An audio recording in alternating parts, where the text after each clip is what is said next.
আসসালামু আলাইকুম এভরিওয়ান। আজকে আপনাদের মধ্যে 1000 ভূতের গল্প শেয়ার করব। 1000 ভূত। রূপকথার এক গ্রামের নদীর ধারে একটি ঘর ছিল, যার নাম ছিল 1000 আয়নাঘর। সেই গ্রামে সুন্দর হাসি মাখা মুখের একটি ছোট মেয়ে ছিল।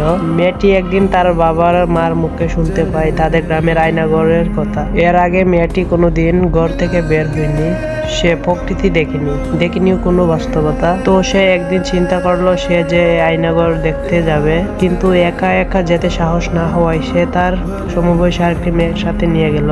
আয়নাঘরের সামনে হাজির হয়ে প্রথম মেয়েটি ভাবলো যে আগেই সে এ ঘরে ঢুকবে, আর সব কিছু মেয়েদের এসে বাইরে এলে তবেই দ্বিতীয় মেয়েটি ঢুকবে। কথা মতো প্রথম মেয়েটি এ ঘরের ভেতরে ঢুকলো। ঘরে ঢুকার সাথে সাথে আশ্চর্য সব রঙিন কারুকাজ দেখে মেয়েটির খুব আনন্দে ভরে গেল। সে আস্তে আস্তে এগোতে সেই 1000 আয়নাঘরে প্রবেশ করলো। ঘরে ঢুকেই তার চোখ আনাগোড়া মেয়েটি দেখলো সেখানে ঠিক তারই মতো দেখতে আরো 1000 মেয়ে হাস্যজ্জ্বল মুখে আর দিকে তাকিয়ে রয়েছে।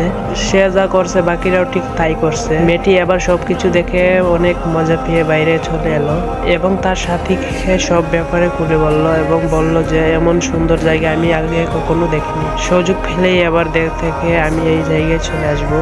সেসব কথা শুনে এবার দ্বিতীয় মেয়েটি কিছুটা বয়ে নিয়ে ঘরের ভেতরে ঢুকলো। ঘুরতে ঘুরতে আতঙ্কিত মনে সেও একবারে সেই 1000 আয়নাঘরে প্রবেশ করলো। ঘরে ঢোকার সাথে সাথে মেয়েটি ভয় পেয়ে উঠলো, বয়ে মুখ ফ্যাকাশে হয়ে গেল, আতঙ্কিত হয়ে উঠলো চোখ। সে খেয়াল করলো ঠিক তারই মতো দেখতে আরো 1000 মেয়ে আতঙ্কিত আরো পেয়ে উঠলো, বয়ে মুখ ফ্যাকাশে হয়ে গেল, আতঙ্কিত হয়ে উঠলো চোখ। সে খেয়াল করলো ঠিক তারই মতো দেখতে আরো 1000 মেয়ে আতঙ্কিত আর বয়ত চোখ তার দিকে তাকিয়ে রয়েছে। মেয়েটি সেই বইতে 2 হাত তুলে বলতে তোমরা কারা। সাথে সাথে বাকি 1000 মেয়েই 2 হাত তুলে ওর দিকে নজর দিচ্ছে।